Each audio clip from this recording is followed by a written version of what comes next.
The Life of Lord Mahavira, Deadly Torture by Sangam, Part 2 of 4 on Between Master and Disciples, given in English on August 18, 2019 in New Land Ashram, Taiwan, also known as Formosa.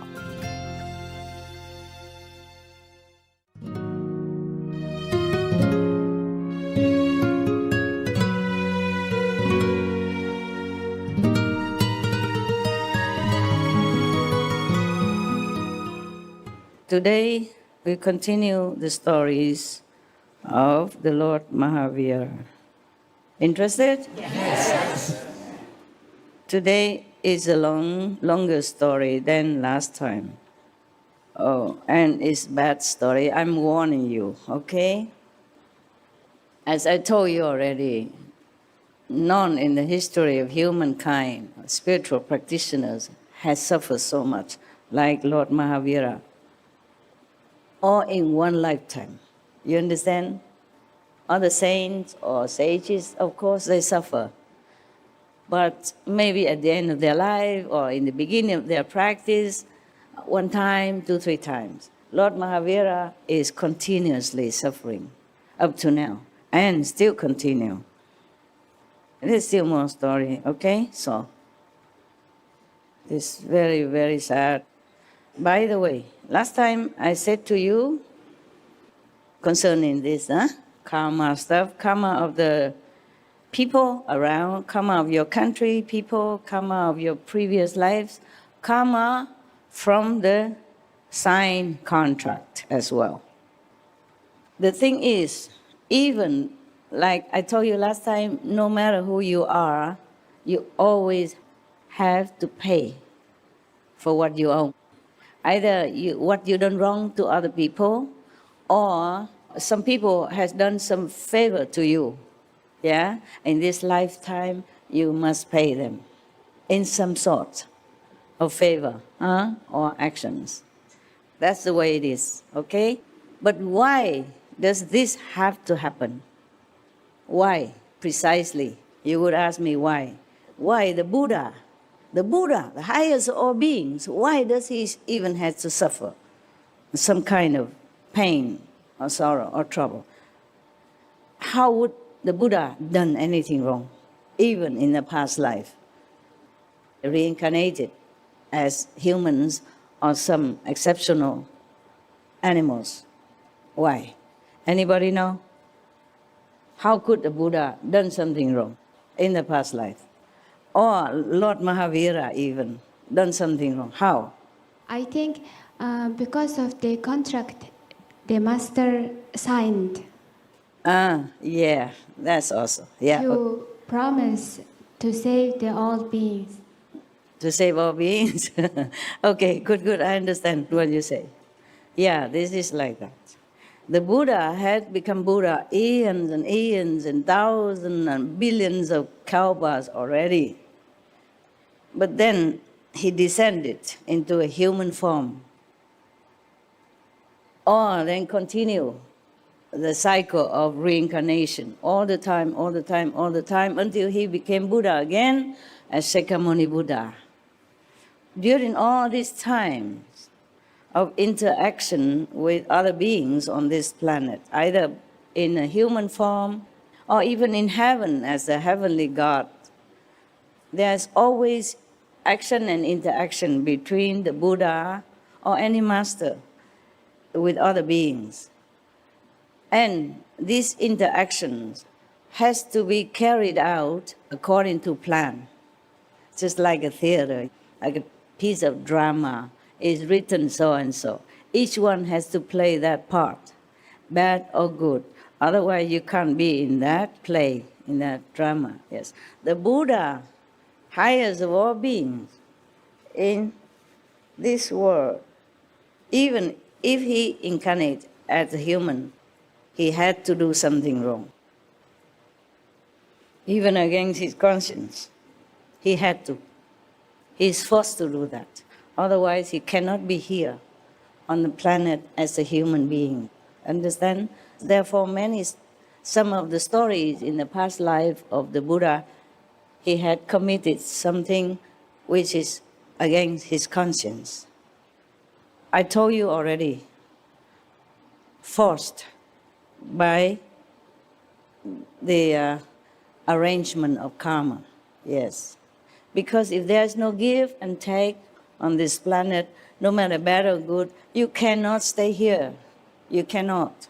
So somebody asked me, Master, just finish my karma. I want to die now. I want to go to nirvana. I want to die. I also cannot.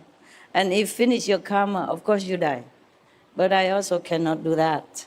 You have to live out your time.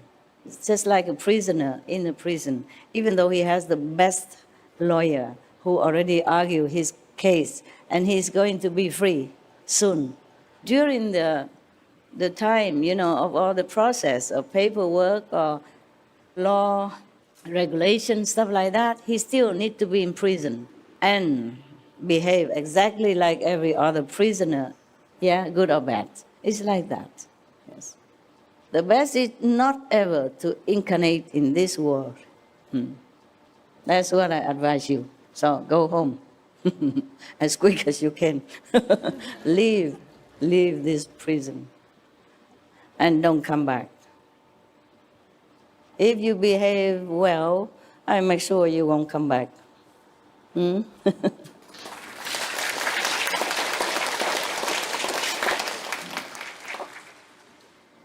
It's your choice also, but also Master will help you.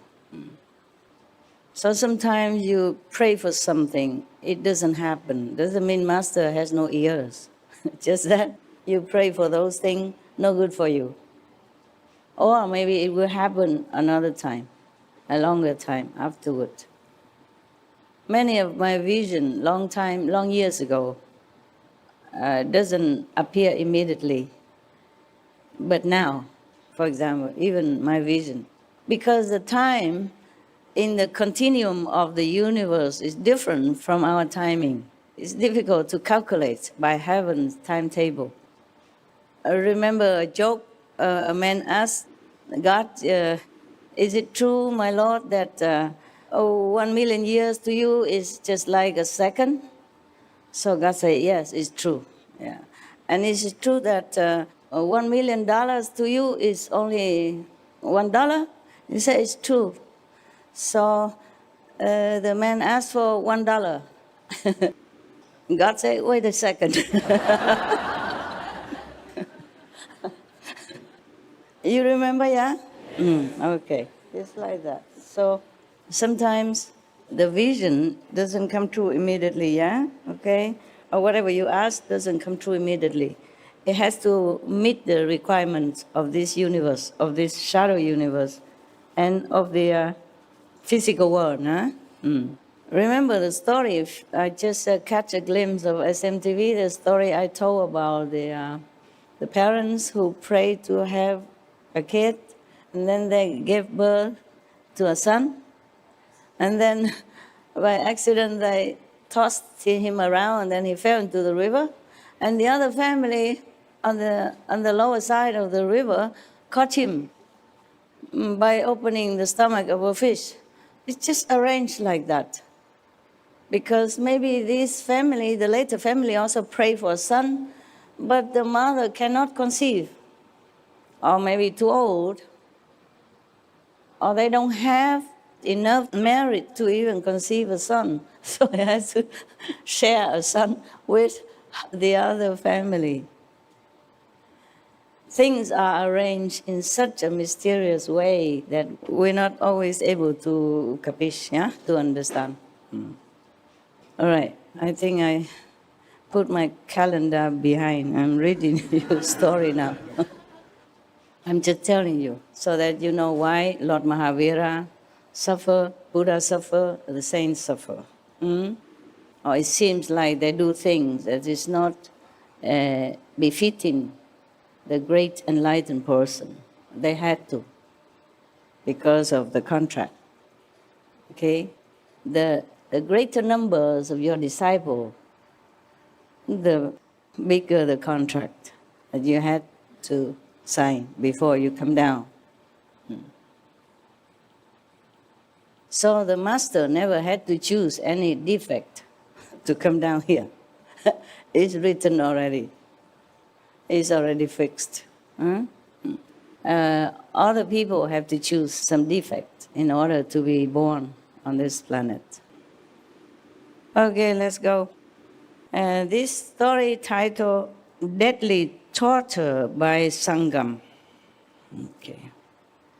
One day, Shaman Mahavira was doing a special one-night meditation in the Palace Temple in Pedder Garden. So he was doing all-night meditation in Palace Temple in Pedder Garden outside Pedder village. In this practice, one makes his body, mind, psyche, and soul absolutely still and tranquil. Observing the high degree of engrossment in meditation, his meditation, Indra, the other god in heaven, he exclaimed in heaven, "You are great, Prabhu Vardhaman. Today you have no equal as an ascetic and serene, brave, and equanimous spiritualist." Wow. Indra has always been friendly to Lord Mahavira, eh? Thank God he has a friend in high place. Mostly other gods are not so friendly. And now it comes. Sangam, one of the gods in Indra's assembly. When we say God, there are different gods, yeah? There are Almighty God, there's only one. And then there are gods in different degrees, yeah? And goddesses. Only in your school we don't have gods and goddesses, but we have goddesses. They are equal. Original like that. So Adam and Eve did not come in the original universe. Huh? Or maybe they did. And later on they changed the game. Because too boring. Every day just playing together like two men together or two women together. There's no excitement, nothing changed. So they probably changed a little bit to spice up their life. And that's how we are here, and that's how we had trouble. Okay? Like father, like sons. Like mothers, like daughters, right? Too bad. So this God, when we say God, that doesn't mean God Indra as well, yeah? It's lower God in his assembly. I think we don't have enough words to describe different stage of godhood. So they just say God, okay? The small God. A God, that means it's not God anyway, right? A God means just one of those small divinity. A God named Sangam in Indra's assembly in heaven was peeved at this praise of a mortal being. So he retorted. He wasn't happy that Indra, the chief god, praised just a mortal person on this lowly planet. Yeah, he wasn't happy. So he retorted, "If Devraji promises not to interfere, I can disturb the concentration of Mahavira. It is a child's play for me." He wants to cause trouble, as usual, yeah? So Indra remained silent, although unwillingly. Indra did not like the game that this little god suggested, but he remained silent. I guess in heaven we also have democracy, yeah? So if somebody wanted to do something in that heaven, then he probably has to allow it, yeah.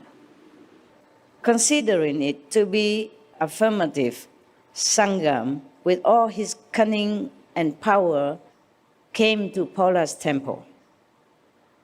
Because the chief god didn't say anything, even though he objected, but he didn't say anything. Silent means agreement. Yeah. So this little god came down to earth and went to that temple called Pola's. with all his power and his tricks. Yeah. One after another, he created 20 almost fatal predicaments to disturb Mahavira's meditation. He created a terrible sandstorm. That's the first one. In no time, Mahavira was submerged in a heap of sand. Mahavira, in his unshakable determination, did not even close his eyes. Don't try. I know you're tough already. Don't need to prove anything. Well, I meant it. Because, truthfully, many people on Sunday, Saturday, they stay home. Yeah? They watch TV, they watch football, they went out to have drinks and have fun with their friends and family. And you came here to sit until your bottom feel very sore. And you still sit because the neighbor is sitting. If you stand up, and go out, it's lose some face. So it's very good of you already, yeah? I give you credit for having some spiritual inclination of some sort. And also, you see how many people, billions of people in the world, only you few truly pursue spiritual endeavor and try all your might in such a obstructive, troublesome world to, meditate, to do good, try to think good, and be benevolent, etc. And helping with SMTV sometimes, or helping with the ashram work, or helping the poor, and all this, etc., etc. So you are very good already, okay? I really meant it, and I thank you.